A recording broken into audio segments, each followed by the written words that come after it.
ఏమైందంటే వాళ్ళ అమ్మని చంపేశాక ఏదో మొత్తం మీద సుత్తుతో 4 దెబ్బలు కొట్టేసి పోయాడంట. లోపలికి వెళ్ళి చెక్ చేస్తే ఇంకా కుయ్యో మొర్రో అంటుందంట కొనపురితో. మళ్ళీ ఫోన్ చేసిందంట, పనికి మాలింది. మళ్ళీ ఫోన్ చేసి, ఒరేయ్ మళ్ళీ వెనక్కి రారా ఆయన, పూర్తిగా చంపేసి పోరా అందంట. మళ్ళీ వెనక్కి వచ్చాడంటాడు. ఆ మూలిగే ఏమండి మళ్ళీ 2 దెబ్బలేసి పూర్తిగా చంపేసి వెళ్ళిపోయాడు. ఈ కథలు వింటున్నప్పుడు, కథలు కాదు ఇలాంటి సంఘటనలు వింటున్నప్పుడు, అరే అసలు లోకం ఎట్టిపోతుంది, లోకం ఏమైపోతుందని భయం వేస్తుంది. కాబట్టి పుట్టినప్పుడు ఆ పిల్ల అలాగుందా? క్యారమంటూ వాళ్ళ అమ్మ కడుపులో నుంచి బయటకు వచ్చి వాళ్ళ అమ్మ రొమ్ము పట్టుకుని ఆ రొమ్ము పాలు తాగిన టైంలో ఆ పిల్ల అలాగే ఉందా?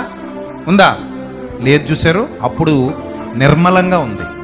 ఆ హృదయం అప్పుడు ఎలా ఉంది? స్వచ్ఛంగా ఉంది. అందుకే ప్రసంగి గ్రంథం 7వ అధ్యాయం 29వ వచనంలో దేవుడు అంటాడు, దేవుడు నరులను యథార్థవంతులనుగా పుట్టించెను అని వ్రాయబడింది.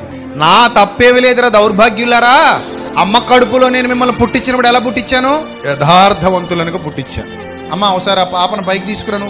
చిన్న బిడ్డలను నా యొద్దకు రానీయుడి, పరలోక రాజ్యం ఎవరిదంట? ఇలాంటి వారిదే అన్నాడు. చూడండి ఎంతమంది ఉన్నారు.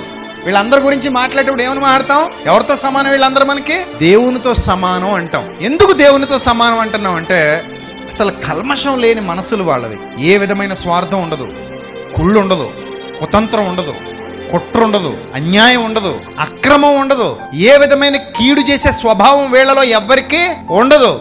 అంత స్వచ్ఛమైన తెల్లటి హృదయాలు వీళ్ళవి, స్వచ్ఛంగా ఉన్నారు. గాడ్ బ్లెస్ యూ తల్లి. దేవుడు మీ పిల్లల్ని దీవించును గాక.